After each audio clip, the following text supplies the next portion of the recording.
Hello guys. आज हम पढ़ने वाले हैं क्लास 11 सब्जेक्ट हिस्ट्री, चैप्टर मूल निवासियों का विस्थापन। चैप्टर है हमारे मूल निवासियों का विस्थापन। चैप्टर संख्या 6, यूरोपीय साम्राज्यवाद। वेरी इंपॉर्टेंट क्वेश्चन है ये, जो आप ज़रूर पढ़ के जाएं। स्क्रीन पे आप देख सकते हैं very important question. Gold rush पर एक संक्षिप्त नोट लिखें। गोल्ड रश के कारण अमेरिका में औद्योगिकरण के विकास को विस्तार से समझाइए। पहला क्वेश्चन है अपने औद्योगिकरण के विकास को, गोल्ड रश के अमेरिका में गोल्ड रश हुआ उस समय औद्योगिकरण का विकास किस तरह हुआ उसको विस्तार से समझाना है। तो इसका आंसर इस तरह है। हमेशा ये आशा रहती थी कि अमेरिका में सोना है। 1840 के दशक में संयुक्त राज्य अमेरिका के कैलिफोर्निया में सोने के निशान पाए गए। इसे गोल्ड रश शुरू हुआ। इससे जब पैसे कमाने की उम्मीद से यूरोपीय लोग अमेरिका पहुंचे तो अमेरिका में औद्योगिकरण का विकास हुआ, क्योंकि यदि कोई भी व्यक्ति दूसरे देश में जाता है तो वो कुछ न कुछ विकास करके आता है। जिस तरह यूरोपीय लोग अमेरिका में सोने की लालसा से पहुंचे तो उन्होंने वहाँ रेलवे लाइन व दासों को काम, लोगों को रोजगार मिला आदि। इससे पूरे महाद्वीप में 1870 में रेलवे लाइन का निर्माण हुआ, जिसके लिए हजारों चीनी श्रमिकों की भर्ती की गई। स्कॉटलैंड के एक गरीब आप्रवासी एंड्रयू कार्नेगी ने कहा कि पुराने राष्ट्र अधिक से अधिक आगे बढ़ रहे हैं। ये संयुक्त राज्य अमेरिका के पहले उद्योग करोड़पति व उद्योगपति में से एक थे। 1860 में अमेरिका एक अविकसित अर्थव्यवस्था थी, लेकिन 1890 के आते आते यह विश्व की अग्रणी औद्योगिक शक्ति बन गई। सेकंड क्वेश्चन है हमारा, 1968 में मानव विज्ञानी W.E.S. स्टेनर के द ग्रेट ऑस्ट्रेलियन साइलेंस शीर्षक वाले व्याख्यान से लोग रोमांचित हो गए। इस पर हमें चर्चा करनी है। और इसका एक्स्ट्रा में क्वेश्चन है, ऑस्ट्रेलिया में परिवर्तन की लहर के बारे में बताइए। दोनों क्वेश्चन मिलते जुलते हैं तो उनका आंसर एक ही होगा।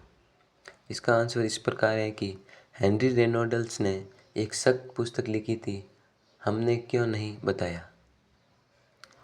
इसने ऑस्ट्रेलिया इतिहास लिखने की प्रथा की निंदा की है। ये शुरुआत कैप्टन कुक की खोज से की हुई। 1974 में वाइट ऑस्ट्रेलिया की नीति समाप्त की गई और एशियाई प्रवासियों को प्रवेश की अनुमति दे दी गई। तब से ऑस्ट्रेलिया में बहुसंस्कृतिवाद आधिकारिक नीति रही। 1992 में ऑस्ट्रेलियाई किसी की न्यायालय भूमि ने का न होना घोषणा को की कानूनी रूप से अमान्य घोषित किया, क्योंकि 1770 से पहले ये मूल निवासियों की भूमि थी। 1995 में आदिवासियों और टॉरेस स्ट्रेट आइलैंडर के बच्चों को उनके परिवारों से अलग करने की राष्ट्रीय जांच की गई। उसी के कारण 26 मई 1999 को राष्ट्रीय क्षमा दिवस मनाया जाता है। जो आप स्क्रीन पर देख सकते हैं कि राष्ट्रीय नेशनल सॉरी डे कब मनाया जाए। ये क्वेश्चन आपका रिक्त स्थान या ऑब्जेक्टिव में आराम से आ सकता है, तो ये ज़रूर पढ़ के जाएं। 26 मई 1999 को नेशनल सॉरी डे के रूप में मनाया जाता है।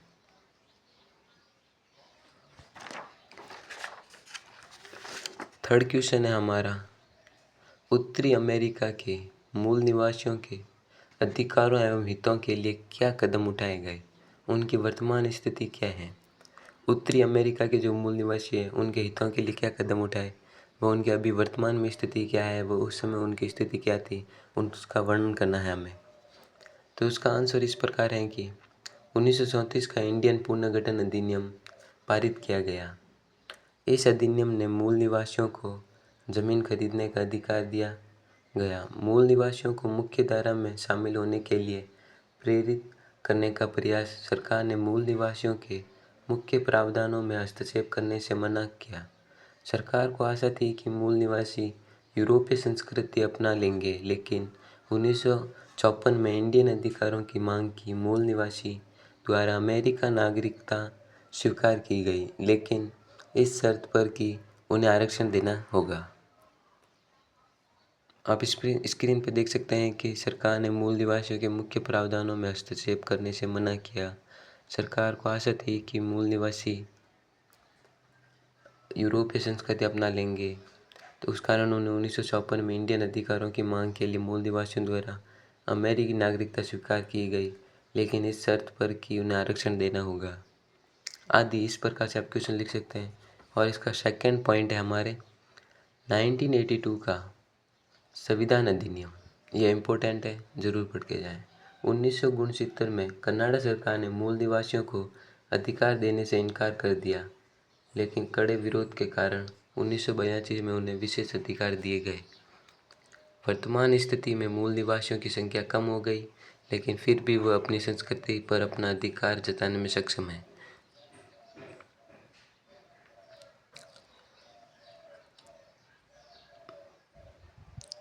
आगे क्वेश्चन है हमारा फोर्थ, उत्तरी अमेरिका के मूल निवासियों का इतिहास के बारे में चर्चा कीजिए। उत्तरी अमेरिका के मूल निवासियों का इतिहास क्या है, उसके बारे में हमें चर्चा करनी है। तो आंसर हमारा इस प्रकार है कि उत्तरी अमेरिका के शुरुआती निवासी 30,000 साल पहले एशिया से आए थे। जो उत्तरी अमेरिका के जो मूल निवासी थे शुरुआती, वो 30,000 साल पहले एशिया महाद्वीप से अमेरिका महाद्वीप की ओर बढ़े। अमेरिका में पाई गई सबसे पुरानी कलाकृति एक तीर बिंदु 11,000 वर्ष पुरानी है। यह लोग नदी घाटियों के किनारे गांवों में रहते थे। वे मछली खाते व सब्जियों व मक्कों की खेती भी करते। ये खेती भी करते, लेकिन प्रोटीन के लिए मछली का भी सेवन करते थे।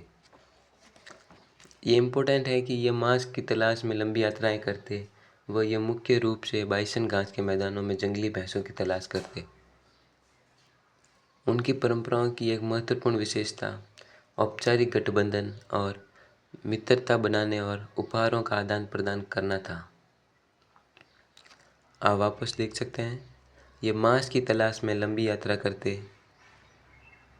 इस स्क्रीन पर भी दिखाता हूँ।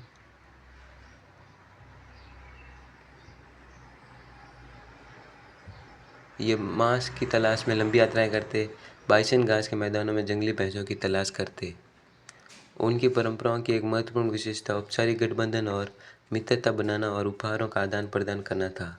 यह भाषाएं अनेक बोली जाती थी, लेकिन उन्हें लिखा नहीं गया था।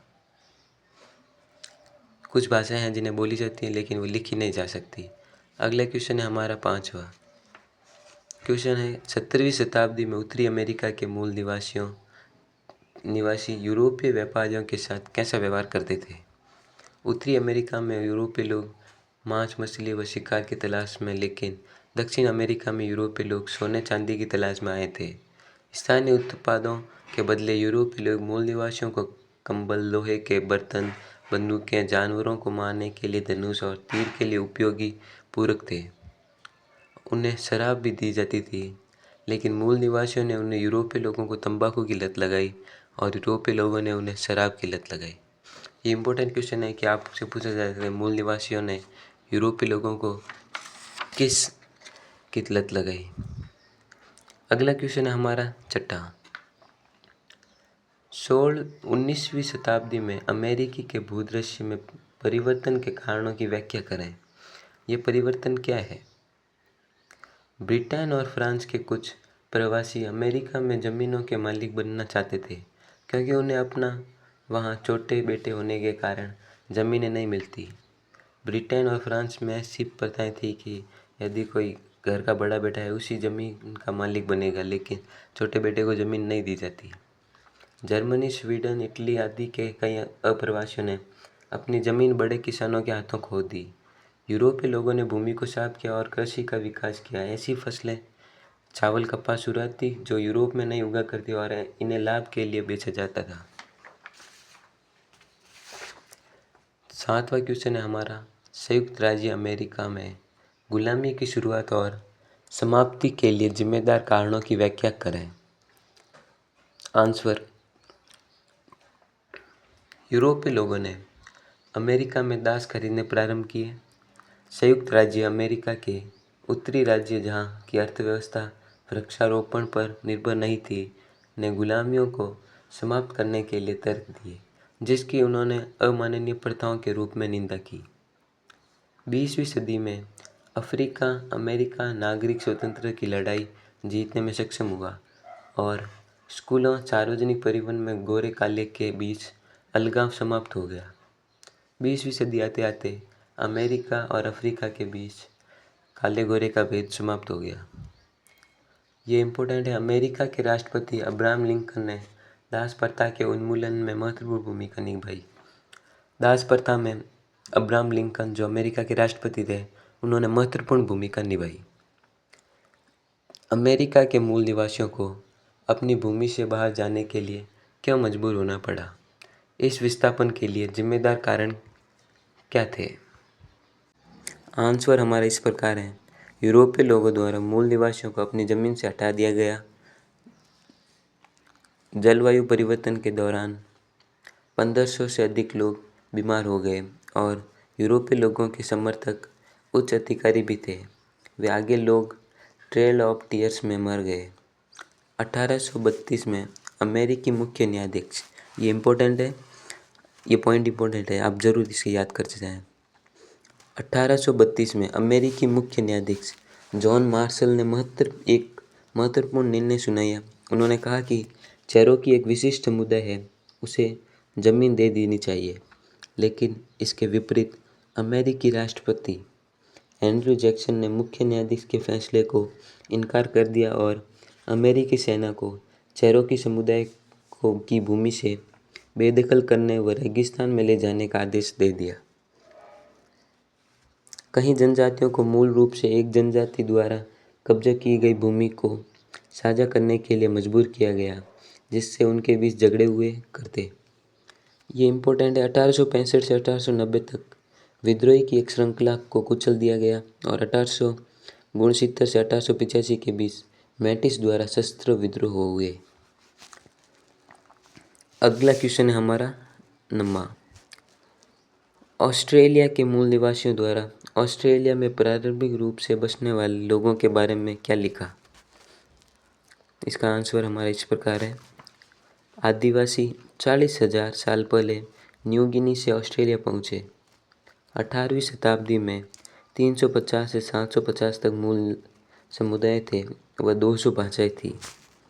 उत्तर में एक स्वदेशी लोगों का एक बड़ा समुदाय टॉरेस स्ट्रेट आइलैंडर्स रहा करता था। ये एक अलग नस्ल के लोग थे। 1770 में अंग्रेज़ पहली बार ऑस्ट्रेलिया में पहुँचे। ये क्वेश्चन आ सकता है कि अंग्रेज़ सबसे पहले ऑस्ट्रेलिया में कब पहुँचे? तो 1770 में वे ऑस्ट्रेलिया में पहुँचे। डच खोजकर्ता विलियम जॉन्स 1606 में ऑस्ट्रेलिया पहुँचे। एजे तस्मान ने जहाज़ के मार्ग का अनुरक्षण किया और न्यूजीलैंड पाया। तस्मानियाई द्वीपों का नाम उन्हीं के नाम पर रखा गया, एजे थॉमसन के नाम पर। ब्रिटिश खोजकर्ता जेम्स कुक 1770 में बाइंटनी खाड़ी पहुँचे और उस जगह का नया नाम न्यू साउथ वेल्स रखा। धन्यवाद। ये क्वेश्चन इम्पोर्टेंट है, आप स्क्रीन पर देख सकते हैं कि इम्पोर्टेंट क्वेश्चन है, इन्हें ज़रूर पढ़ के जाएं। धन्यवाद।